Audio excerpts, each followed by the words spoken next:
Welcome to Magic in Mind. My name is Maggie Rose Cunningham and I'm here on the new moon after Yule. The Anglo-Saxons call it æfterra Yule, very practically. We have a new moon in Eihwaz, the rune of eternal life, rune of the yew tree, and we are going to be today exploring the Northern tradition astrological movements. We're going to be doing mini readings for people who are here live. And yes, we will be having a lovely explore and working on some intention setting. We're going to be doing that for the coming lunar cycle, but it's also, if you want to, you can use the same technique that we're going to be sharing today for your year ahead as well. I've managed to get some rest during that time of Easter, the rune of the ice, and then into Yara, the rune of the year. And we've literally just moved. The sun, as soon as Chariot has just moved yesterday on the 29th of December, moved into Eihwaz. So we're starting to get that little bit of resilience, a little bit of kindling energy, let's say, that's coming through. Still period of rest and of reflection, but we're drawing energy in. So these sessions are for everybody in our community. So I would love to hear from you. I know that for some people, this is your first Magic in Mind session would be. Let me know if this is your first session or if you're an old timer. Obviously, I mean that just in terms of experience, everyone here is a fabulous spring chicken. And also I'd love to hear from you, whether you would see yourself as being in a seeker phase at the moment. So are you looking to bring new inspiration in, new learning? You're on a journey to find new wisdom, let's say, or you might be in what I think of as your practitioner phase, where you're honing a craft that you've already done your exploration phase and now you're honing and you're crafting, or you might be in what I think of as a guide phase, where you're sharing your knowledge, your work out there. You can be in all of them simultaneously. That's absolutely fine. But what feels most congruent for you at the moment in terms of where you are in your rune work or your Northern tradition work or your exploration of the magical self? Are you seeker? Are you practitioner, or are you guide this particular time? Just for today, let's say, how am I feeling today? So I've got a seeker in there. Let me know, because it's helpful for me in terms of my understanding of how I want to support you, everyone who's here with me live. If you're watching the recording, please do still share. So I won't be able to do the readings for you, but that doesn't mean that we're not energetically holding the intention that we're going to be here for you.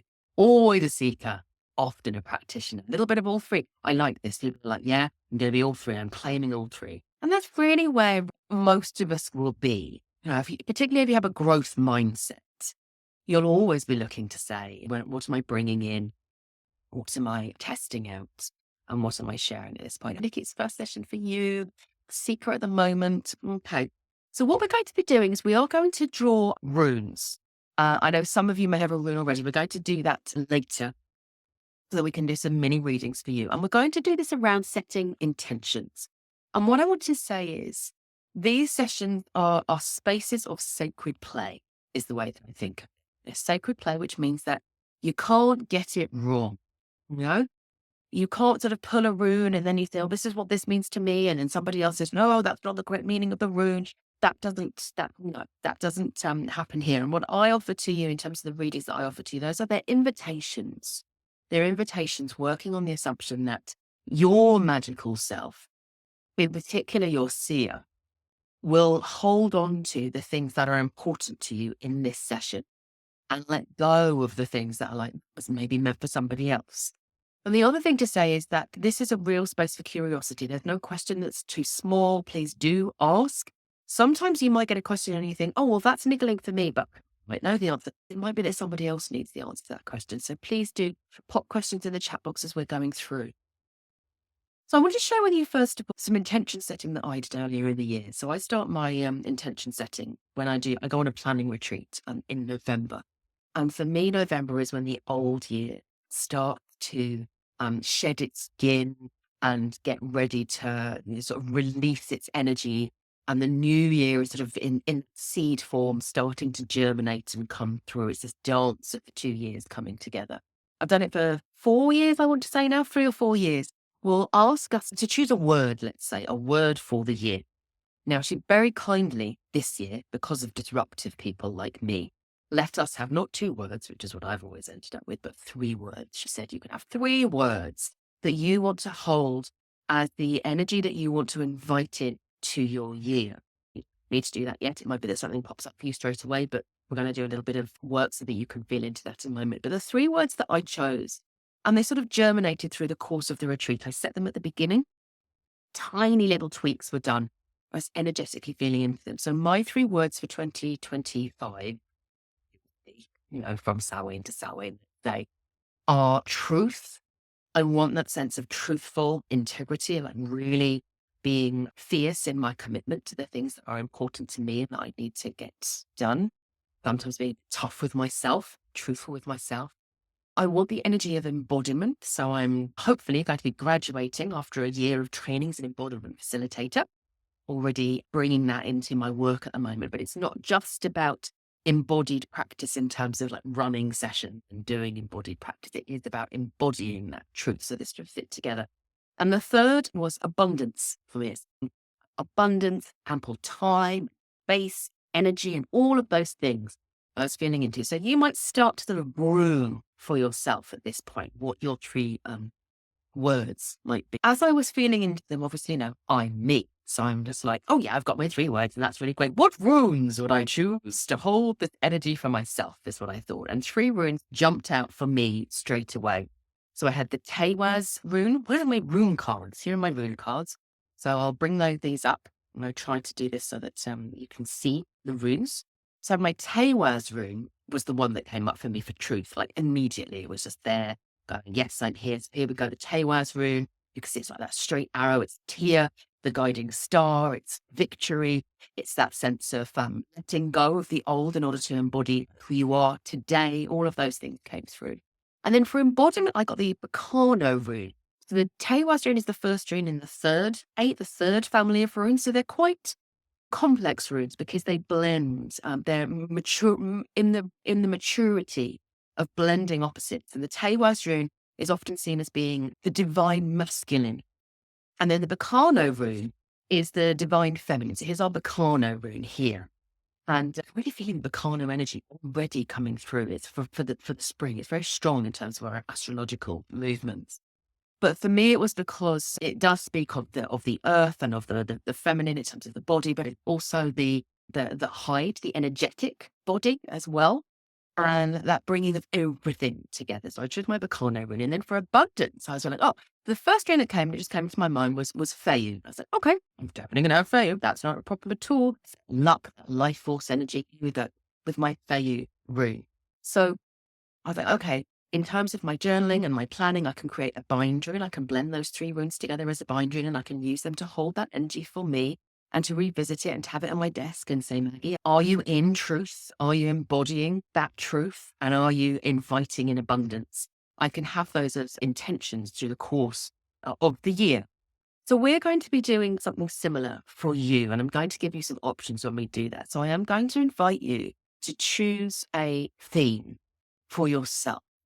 And I'm going to give you an option if you're like, I can't think of a theme. But before we do that, I'm going to invite you to just have a little bit of shaking off because we want our seer to be the part of us that chooses the themes. And there's a reason for that. So the mystic is always future pacing. Oh, I could do this and I could do that, full of possibilities all over the place. The magician is in that I'm manifesting, I'm doing, still quite future focused. The healer is thinking about what does everybody else need? What does the world need from me right now? And the sage is drawing in information all of the time. Now, what that can mean is that those 4 parts of your magical self, fabulous that they are, and we love them. What they don't do is they don't do that internal check-in to say, like, what is mine? There are so many should-dos out there in the world right now. And I truly believe that there is someone out there whose purpose it is to address their energies and their intentions, if they're held and supported in the right way, towards all of those problems. But what our job is to know what's mine, what's the energy that I need to step into in order to be that, Now, the other thing to bear in mind is you'll notice that when I said like, truth and embodiment and abundance, there was a sense of service of what I want to offer, but there's also a sense of what I want to receive. And that's important too. So what we're going to do is in order to activate our seers, I'm just going to take my card in a moment here because I'm sitting a little bit If you want to start, and you can do this sitting down, you can do it standing up, you can do it very gently. We're going to start by just shaking our body. No, I'm not going to do it too violently, or I'll start to shake the desk as well. So I'm shaking my knees and my elbows, and I'm doing it gently. I'm not forcing my body. It's a little bit like I'm a jelly, you know, the song, jelly on a plate, jelly on a plate, wibble, wobble, wibble, wobble. And as you're doing that, imagine that you're a tree in the autumn, and the not sinews, but I forgot what the word is, but the bits that attach your leaves to your branches have already weakened. They've already become quite loose. So it only takes a little bit of shaking your bum there in your thighs and your calves to release what's not yours anymore. It was yours, maybe, or maybe it never was yours. It's just accrued around you. You might feel the heart center going a little bit there, or the belly going. Just letting go of that. No, that's not mine anymore. Might give yourself a little bit of a massage in the head there. And then we're going to tap on the thymus. So it's just above the heart center. There's a breastbone there. And you can do this for about 20 seconds. And as you do so, just feel into your breath. And you want to be starting to breathe into the belly as you're doing this. So for me, those of you who are on Amplify will know this, I associate each of the parts of the magical self with different energy centers in the body. And the Seer is right down in the belly, our body knowing. You want to be able to breathe right down into the belly to bring that oxygen to the base there, right into the belly. And the final thing that you might do is to then say, okay, so where's my conscious awareness right now? And often our conscious awareness can be sort of floating about up here a little bit. Remember I talked about the magician and the mystic? So because they're the future facing, the forward planning, our energy can end up being quite high and in front of us because that's where our attention is. So just inviting our attention to come and sit back down inside the skull to start with. And then inside the throat, where we express all of our beautiful thoughts and our true voices. And then in the heart and the expansion of the heart. And then down into the solar plexus, into the expression of the will and of your creative force and identity. And then down into the belly as well. Belly of the Seer. It's from this place that I would invite you to feel into. What would I desire? What did my desires speak to me of in terms of what I would like to receive through the coming cycle? And you can choose for yourself at this point. You can say it's going to be the month ahead, Maggie, and that's absolutely fine. You come back to Magic in Mind next time.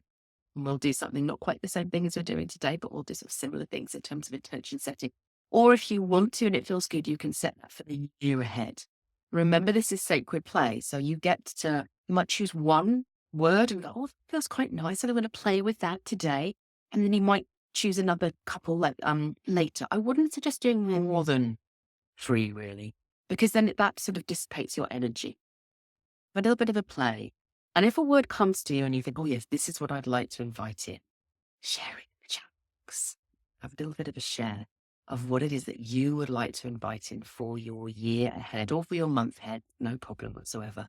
Space and play. I also do this, by the way, this exercise. I choose one every week, a different energy that I would like to invite in each week. Quite like that with the lunar phase as well, sort of feeling into where we are. So what did the new moon want for me this particular week? But yeah, I have my 3 words. So let me know what comes up for you in terms of thinking about what is the energy that I would like to invite in for myself right now. Okay. I'm going to give you option B for those of you who are like, I don't know what energy I want, what theme I want. Excellent. We've got some coming. Thank you, Grace. So if you already know, pop them in the box. If you don't, you can draw a rune. So you can take your rune set and you can blow on it. That feels good. Have a little bit of a blow and just say which rune is going to guide me in terms of the energy that I would like to bring in that's going to be the most beneficial for me. And you simply select a rune. Just choose one. North is there you go. Interesting. And I'll share a little bit more about that maybe in a moment. Grace's got connection, it's got growth, prosperity, wholeness. Oh, I love those. Growth, prosperity. Kathy's saying I want to completion, depth, and connection as well. So connections coming up, gratitude, presence, acceptance. I love them. I love these really beautiful words that you are receiving. So you're saying abundance, value, and look at that. So it's already like, and I've got my rune as well, change, keen as, and nurturing, Bacano. I have to concentrate on nurturing for this month. That's a really nice way of doing that. So it's sort of say, okay, I've got my 3 intentions. Which one would I want to bring in? And when we look at our planetary movements in a moment, and as we continue to do that through the course of this year and beyond, these Magic in Mind sessions, you can say, well, how do the planetary movements, how do the movement of the planets as they come through the runic wheel, how do they support my intentions or otherwise? So if you have got your words, you might now say, okay, well, which rune immediately presents itself to me for each of these words as being the symbol that I would like to choose? So you remember that I said I had Eihwaz and Bacano, Feyu. We'll talk a little bit more about that in a moment. So you might have a first instinct. Oh, yes, that feels like a good rune. And then you can create a bind rune to say, yeah, where does that come in? If you want any help with that, you can let me know.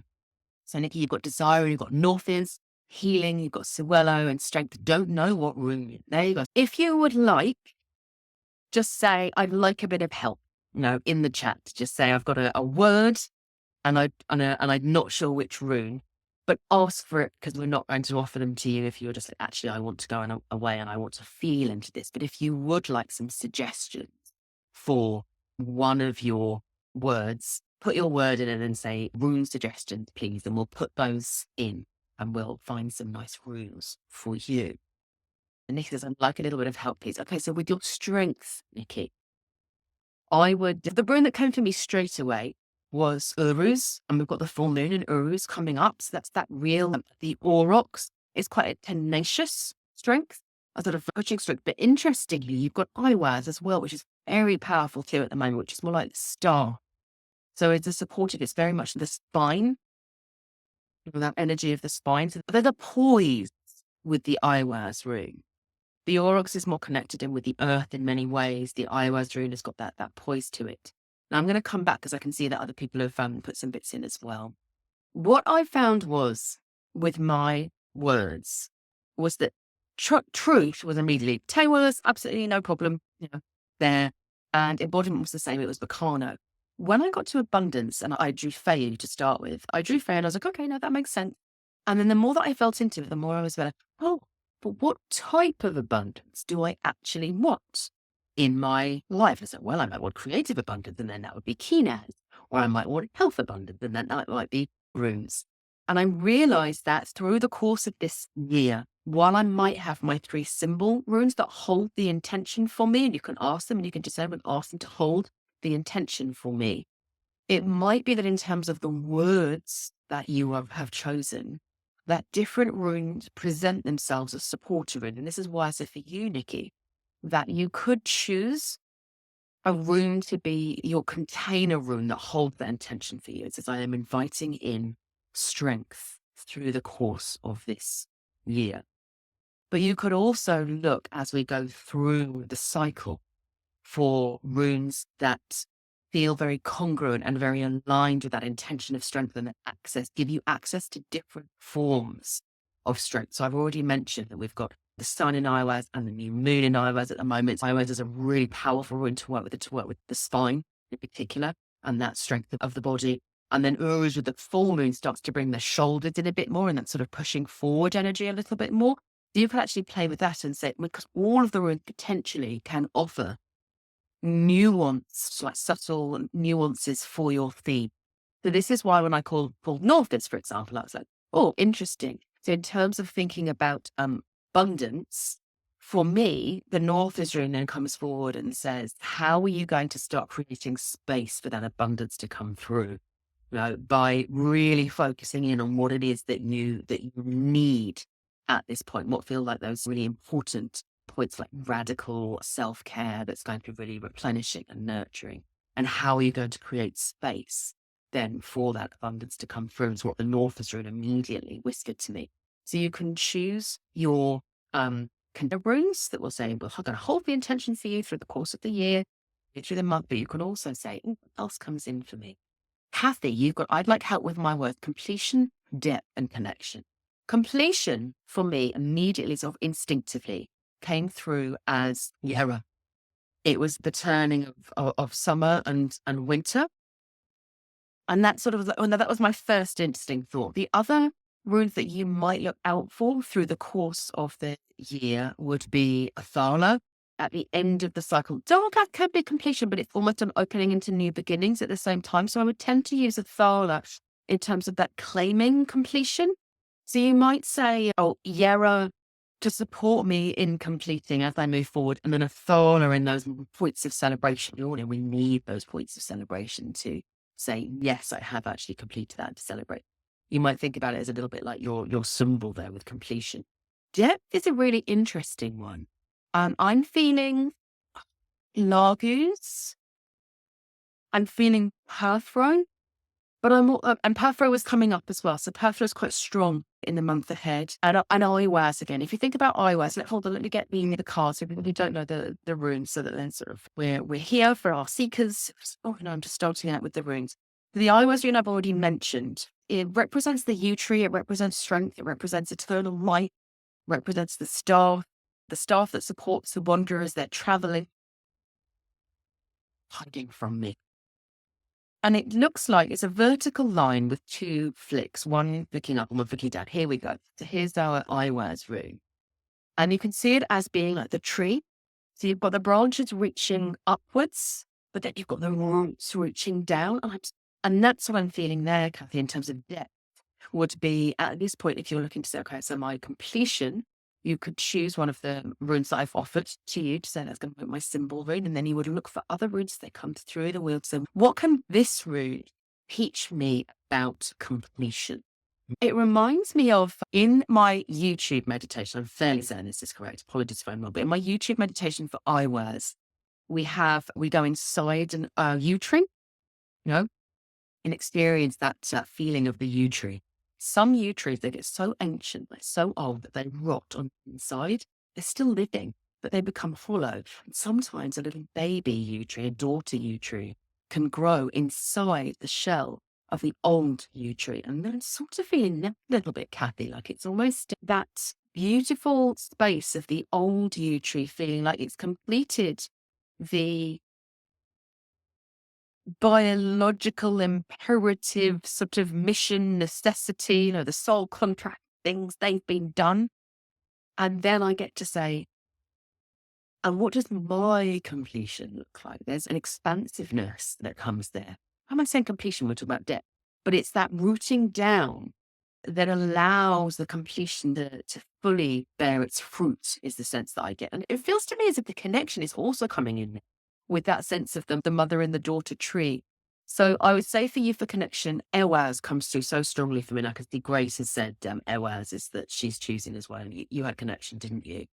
So Eihwaz is a beautiful rune for connection. Debo you can use as well. It's really, really lovely. So yeah, I would suggest for you, Yera, Eihwaz. I'm feeling æfterra still. Maybe it's ancestral connection, Kathy. Have a feel into that. Let me know what you think. I'm feeling æfterra for that one. Now, let me see that I haven't missed anybody. Grace, you've got Eihwaz and Wunyo, hope and trust. Oh, that's lovely. Eihwaz for the year to go with then. And Gibo for the months. And Gibo can be such a wonderful partnership rune as well. I really like that. And you can absolutely do this. And I haven't actually said this, if you can absolutely draw a rune and say, okay, I've got my theme. Which rune wants to present itself as a mentor for me for the coming month that's going to support me with my theme? So lots of different ways in which you can partner with the runes. And it's the same with the words that came up for me. Rune, we get the growth as English, prosperity, Yera, wholeness, will you? I love those. Those feel very juicy and abundant, don't they? When I asked my rune bag and runes within, what came out was growth, manas. Manas is always powerful for you, isn't it? Prosperity, rado. So that movement there. And then wholeness is dargans. And you can see that those runes offer very different energies. So that's really helpful for us while we can set a long-term intention, working with a small number of runes in order to create a depth of relationship with them.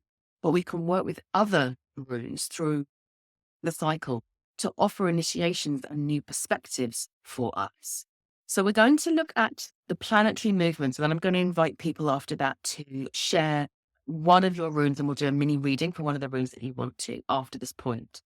But before I did that, I just wanted to share a little practice for those of you who've been working with your runes for a long time. And who have also been starting to really feel into the magical self and the different parts of the magical self. What I found myself doing with my abundance, when I felt into that energy of abundance, and I was like, oh, I realized actually that abundance can mean so many different things.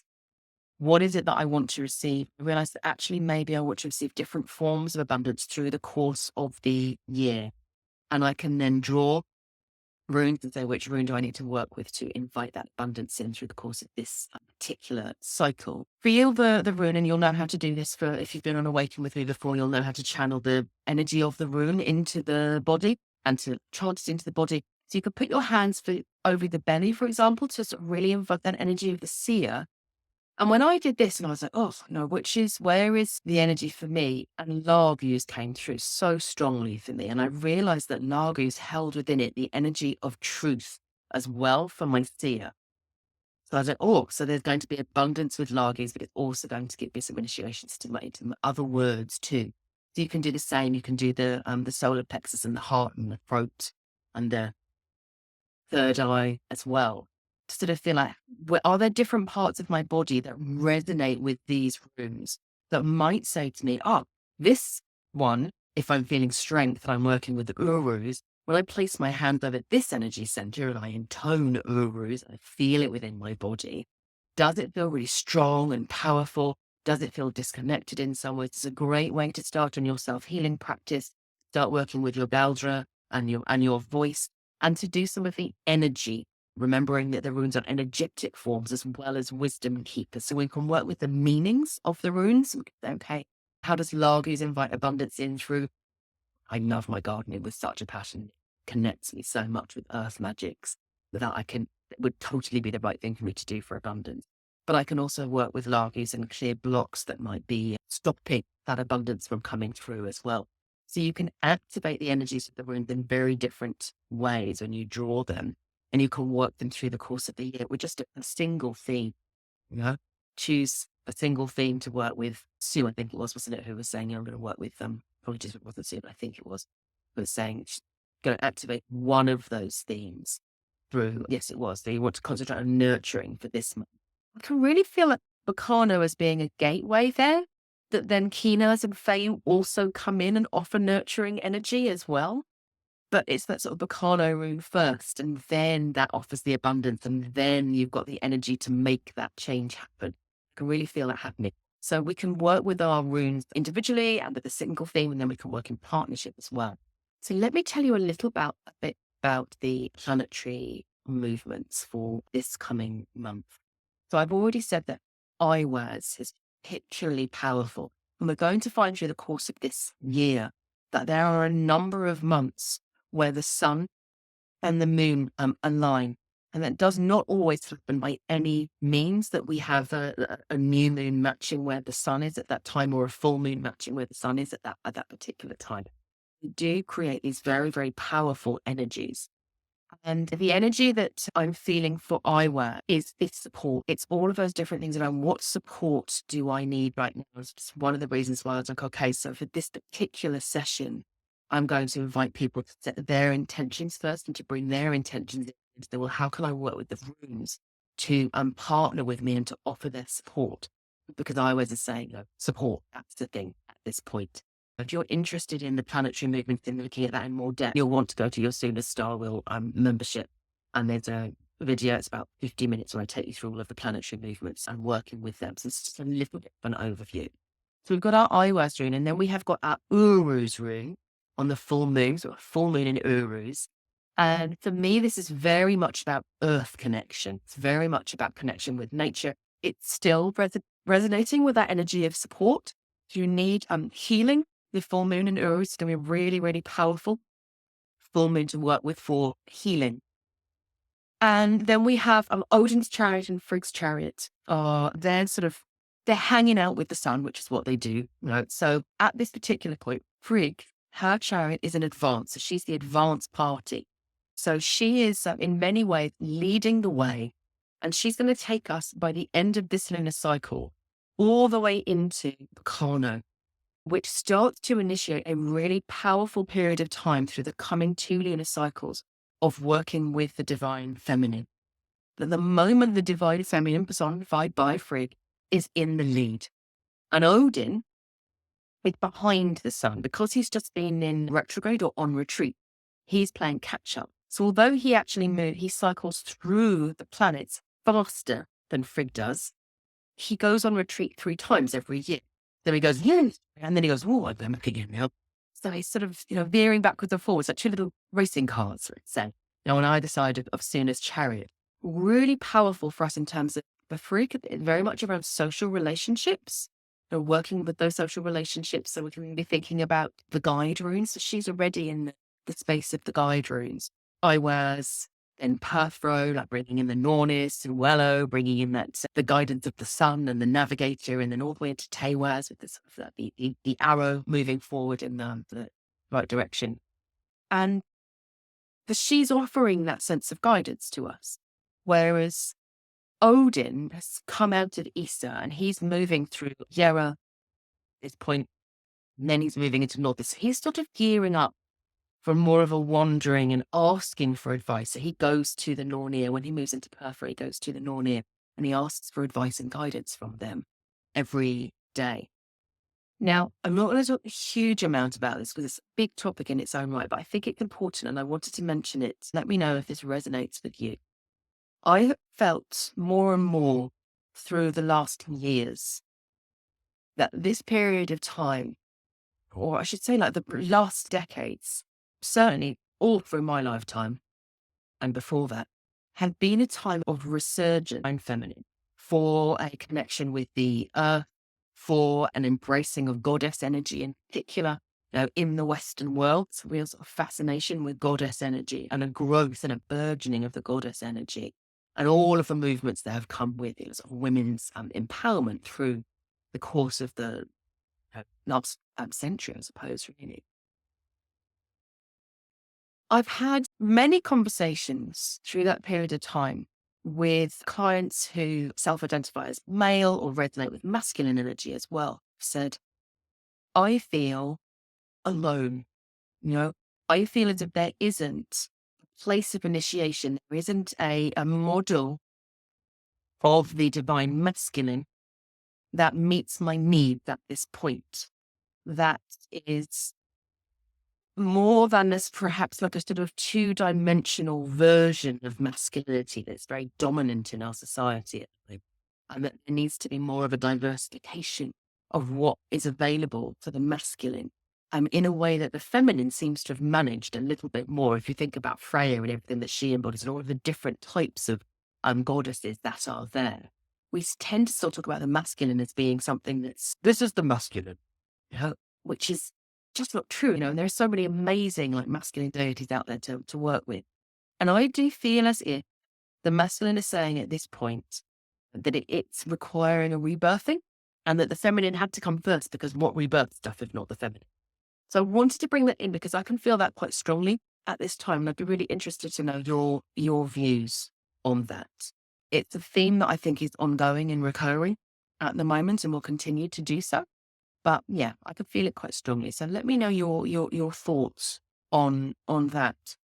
The other planetary movement I wanted to mention, because it might be a little bit tricky and a little bit challenging for us, is Seer's chariot. So Seer's chariot is the equivalent of Mars, and he is on retreat at the moment. And what that tends to mean is that the divine guiding energy, the charioteer, let's say, is on vacation. They've gone off to replenish and renew and to sort of get back into integrity, just as they're role modeling for us. This is what you need to do. You can't be giving all the time. You can't be out there all of the time. You need to go and find yourself and have the periods of retreat.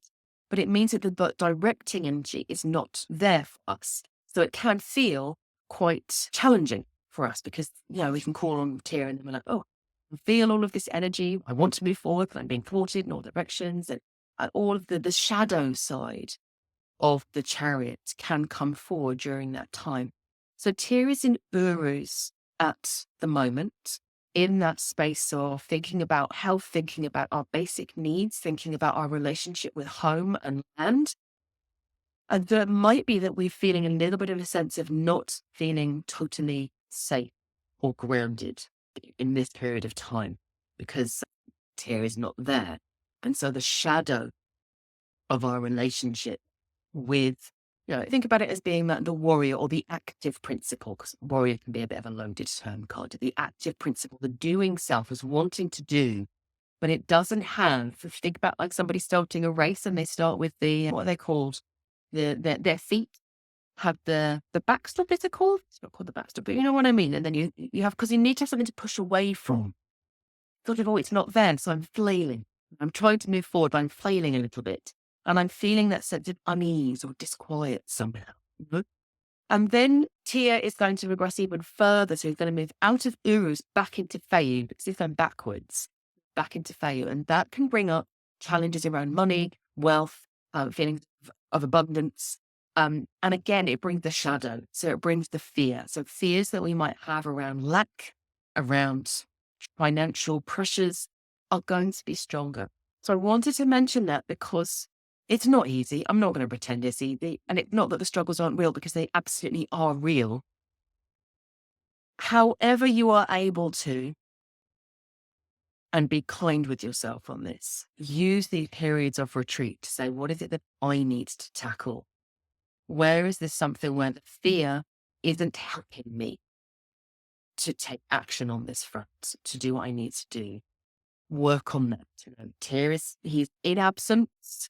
It's going to be a little bit tough. I'm going to be feeling like I can't take action, even though the problems are really obvious to me at this point. So he will then come out of retreat. He'll come back through and we'll get into some nice action energy. So Nick is saying, I felt the extreme climate changes that we're seeing now linked to the resurgence of goddess energy and divine feminine showing her power. Yeah, I think that you're right. I think there's lots of different ways, aren't there, that the divine feminine is inviting us into a different relationship. And I think that's the thing for me. It's a little bit like the Inguz rune. If you think about the Inguz rune, although it's the rune of gestation, it's often considered to be a masculine rune. So the Ingi Frey is a deity who is seen as being like the green man. The name of the book, I'll post it because it's a really good series of books that I've forgotten the name of, which is very frustrating for me. It's the archetype of the young divine masculine that is sacrificed as the seed and goes down into the earth, into the womb of the divine mother, and then rises again.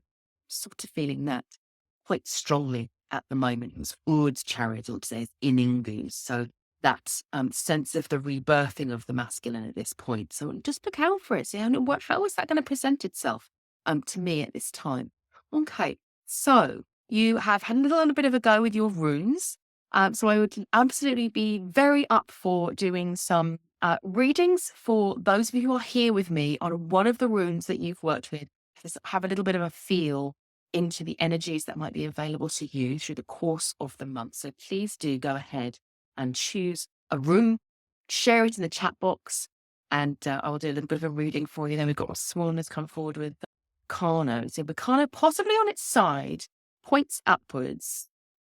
And you've got Bacano last month as well. That can happen. Don't be surprised when that happens, because it's often a rune that is offering a particular form of initiation, and an initiation can take a long time, can't it? And it can be multifaceted, and that sense of like patience and thinking of them as being like mentors that are coming in this. This is what I'm offering to you now. Grace has got Dargaz. Sue has got Bacano as well. So let's see what comes through for our two Bacanos. I've chosen both Eihwaz and Kina for this month. Oh, Kathy, you're being naughty there. Only because I want to make sure that I can fit everybody in. Let's see what comes up for that one, Kathy. Either you can let me know which one you want, or I'll choose one of those for you. So keep those coming, people, as you want to, and I will do the readings for you. Let's start with Swan and Sue with the Bacano rune. Not my fault. I'm going to ask you with your conscious mind, with your sage self, even if your seer says, I want both, sage self, choose one. And you can always, I know that you're a very gifted rune reader, so you can do that for yourself too. Grace says Dargaz, don't you? Let's have a little feel into Bacano. We've got Dargaz.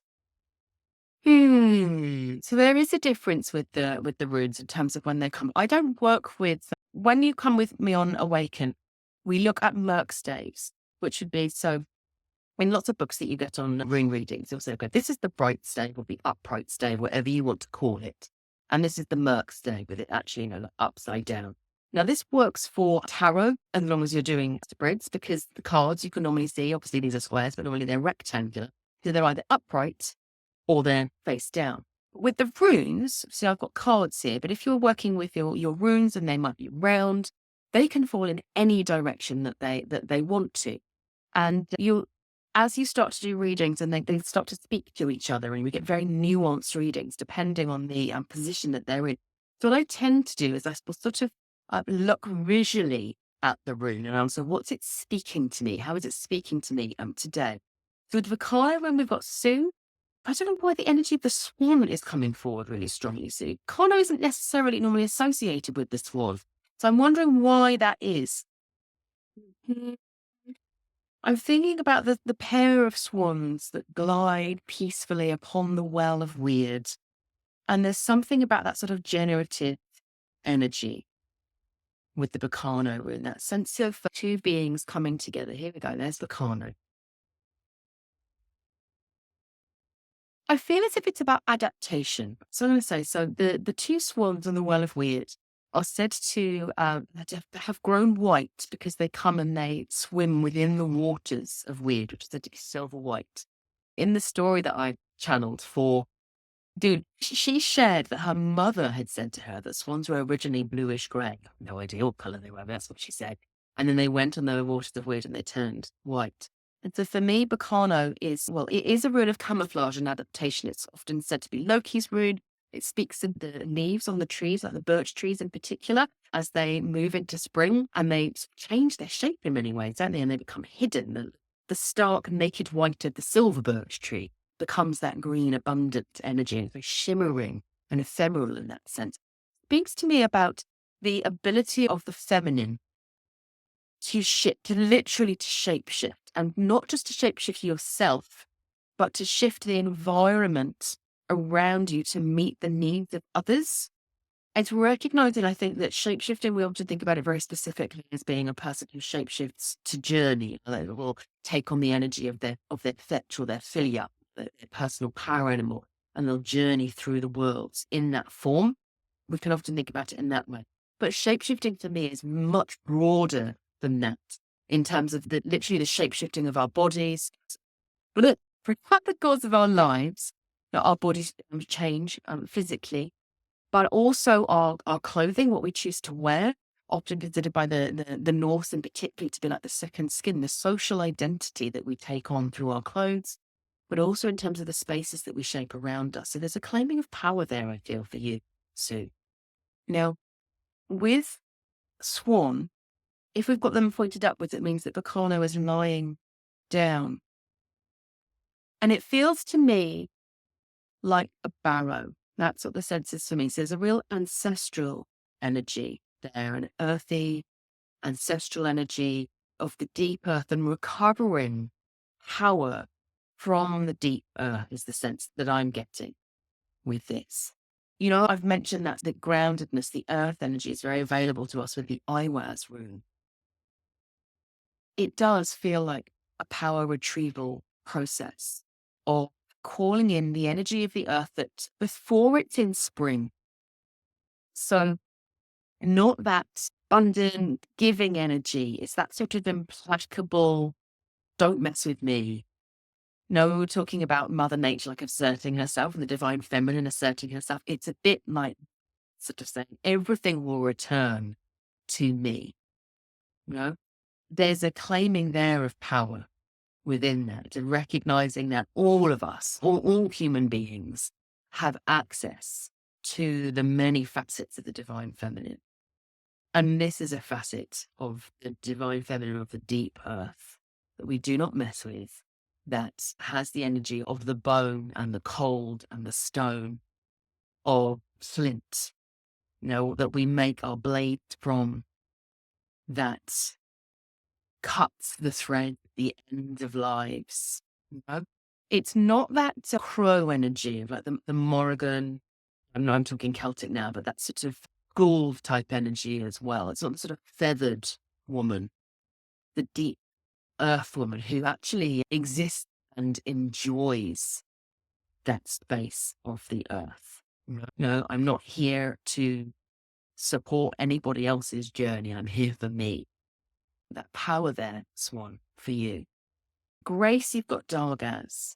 Oh, the minute I said that, I felt this almost slightly vertiginous sort of opening up of space after the Bacano energy being quite rooted and firm. And then it felt like this, almost like a vortex opening up in front of me. Not unpleasant by any means, but almost like the new year calling you forward so strongly. And it doesn't feel unpleasant.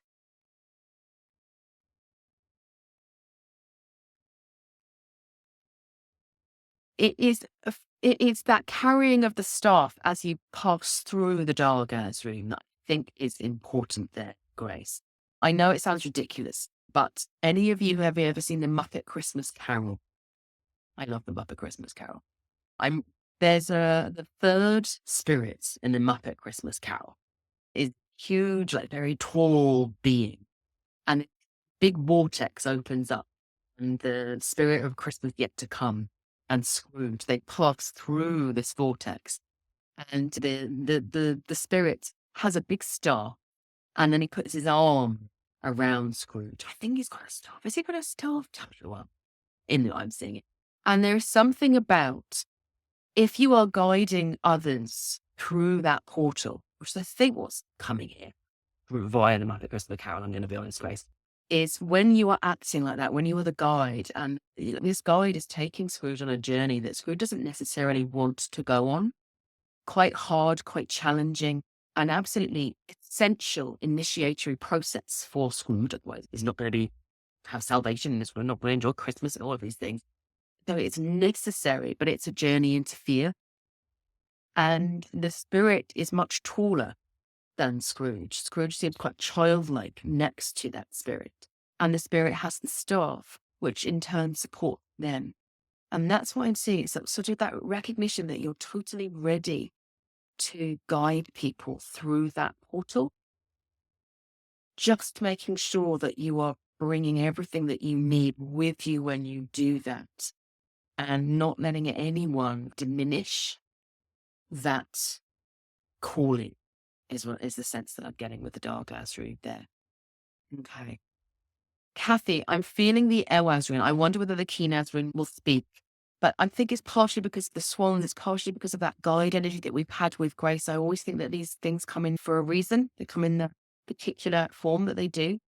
And so the Eihwaz rune often looks like a capital M, so people can get confused with the Manaz rune and the Eihwaz rune. So you can turn it on its side, it looks like an E then. It's a nice way of differentiating between the two of them.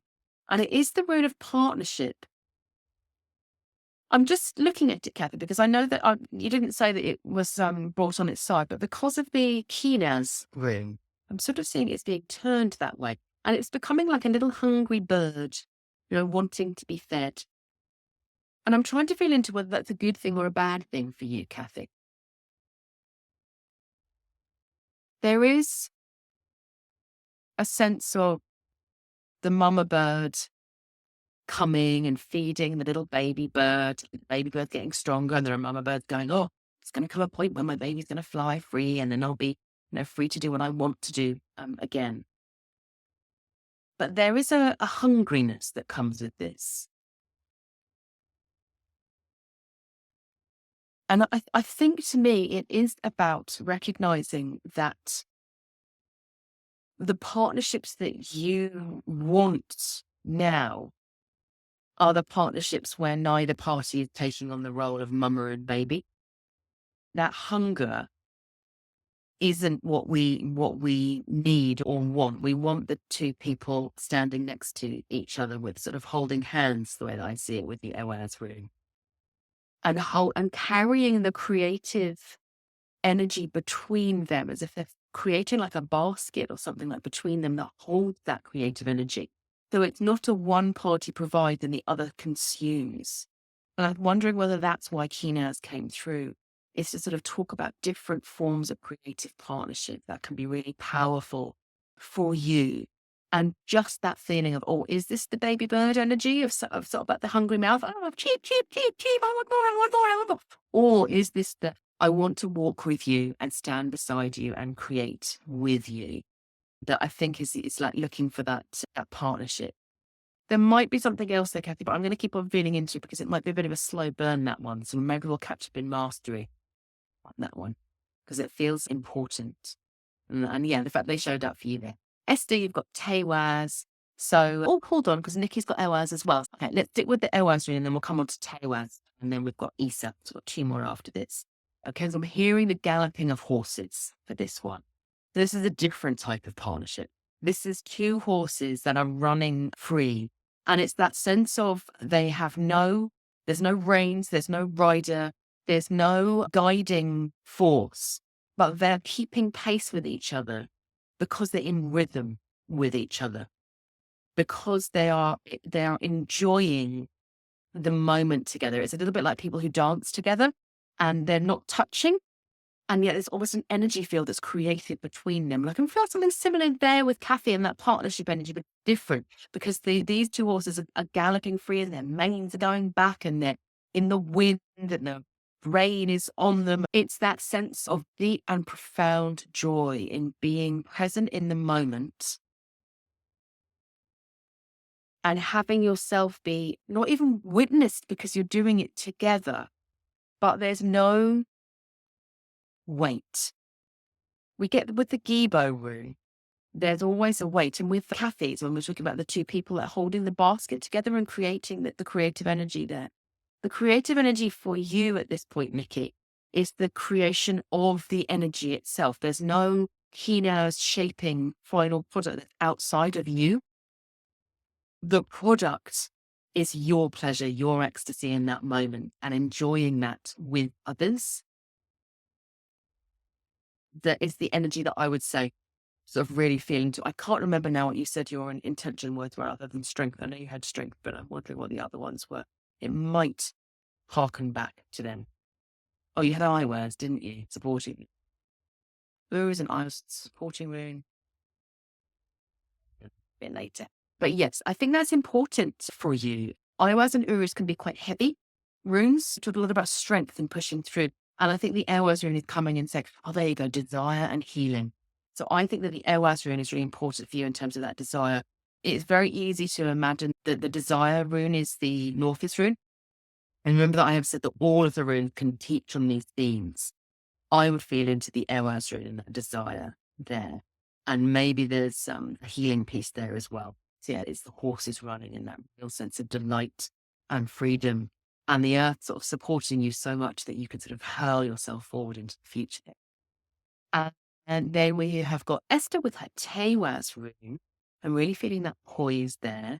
I can feel them almost like a metallic taste on my tongue there, Esther, which is, remind me, and maybe we'll have a longer discussion on this in the mastery space.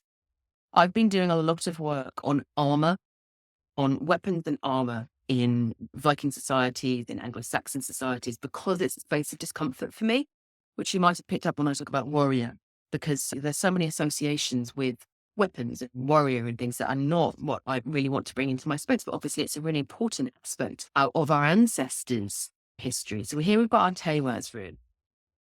So what I have been working on is that weaponry as being identity, as being the sense of identity, a little bit like the second skin that we were talking about with Bacana. Remembering that Eihwaz and Bacana are very linked. They're next to each other in the free row. They are the divine masculine and the divine feminine. So if you think about the divine feminine as particularly ruling fabrics, the creation of fabrics that people would wear, that weapons, all people had weapons, even slaves and serfs had weapons. They would have a knife that they were allowed to carry. Different people at different social stations were allowed to and expected to bear different forms of weapon. There were some weapons that were never intended to be used in battle. And I think this is an important piece. We can often think about the ancestors, particularly the Vikings, as being continually out on raids all of the time, but they just weren't. I'm imagining that for the majority of people, the idea was that I bear arms in the hope that I'm never actually going to have to use them because I don't want to die. I've got family to feed, I've got things that I want to do. that I might consciously take risks, and then those weapons are important to me. But the rest of the time, they form part of my social identity. So it's about tools for me. It's about tools that signify our identity. It's about preparedness and readiness, Esther. So this is looking at what tools are important to you moving forward that you're going to be carrying through in terms of your lifetime and, this coming cycle. And where might they need to be polished or honed or looked after or tended to in order to display who you are to yourself in many ways, but also in order for you to achieve what you want to achieve out there in the world. So it's quite practical, I think, on that front. And then Cheyenne, you have got Isa. The Isa rune, it's quite a nice rune to finish on, actually. I like that we're finishing on the Isa rune. It's a rune of deep calm and peace, and there's contentment and a rest that's coming now. So here's our Isa rune. Now, the Isa rune, through the wheel of the year, we've turned through the wheel and passed through Isa. But that doesn't mean that its energy doesn't resonate outwards. If you think about the ice, about the new year being born in the belly of the ice, and think about, and for those of you who've listened to my tale of Rune as being the frozen earth, within whose womb, like Vali is born, but there are deeper mysteries. Well, not that Vali's mysteries are very deep, of course. Apologies, Vali. But the summer is born within the belly of the winter, and that ability to rest and that ability to say, I'm simply going to be present with myself. Comfortable are you? And this isn't just for Shani by any means. Big question. So how comfortable are you with yourself? With being present with yourself, with me. This is who I am. The Isa rune offers that to us. Being in our own silence, outside of the busyness, which can be a mask, can be I need to do this, or I'll be a better person once I've achieved this, or everyone will judge me if I don't push through. All of those things that we can place our value in what we do or how others perceive us.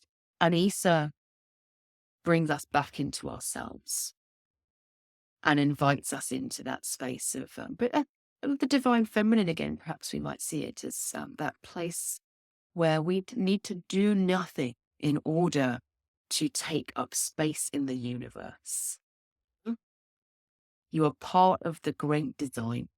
Every cell in your being resonating, vibrating, is part of the great design. And you don't have to do anything other than be space of vibrating as you and breathing and your heart beating in order to be a full participant in life. So really invite you into that space of peace that Isa invites for however long you are able to hold it. So sometimes we might find ourselves in the peace and then we go back into busyness and then we draw ourselves back. So it can be that there's fleeting moments of claiming this space of Isa again. So that the wheel of the year may turn, and yet that those moments of wintering are there all the time. They're there when we sleep. Or that there is a daily cycle where we can embrace that energy of Isa as well. And in our society, we can often, all right, there's the holiday, done, you're resting, bye. And then you're back and you're fully on again. It's just, we need to be able to embrace that more balanced energy. And simply by doing that, just by being with yourself, you are holding that vibration and that intention that we are allowed to be peaceful. We're meant to be at peace. Thank you so much, everybody, for joining me for this quite special Magic in Mind, and we're opening to the energy of a whole new year. It's a really powerful new moon. Got lots of lovely things planned with Magic in Mind for the year ahead. Interviews coming up, training still coming up here in the Hearth space. I would really encourage you, if you're not already, to come and join me on Sooner Star Wheel. It's a really great first step, particularly if you're in that seeker space, to come into Sooner Star Wheel and start to deepen with some of the things, the concepts that I'm introducing through the course of our Magic in Mind sessions. And it'd be wonderful to see you. Happy New Year to you too, Ella. One year to you. I'm going to grab my drinking horn. Here we go. One year, everybody, to a fabulous 2025. And may your new year birth itself, its own pace, slowly, beautifully weaving in.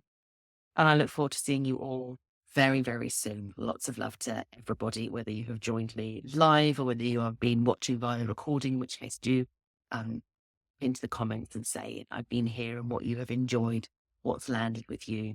It's always lovely to hear from you. So, bunyo to everyone. See you all very soon.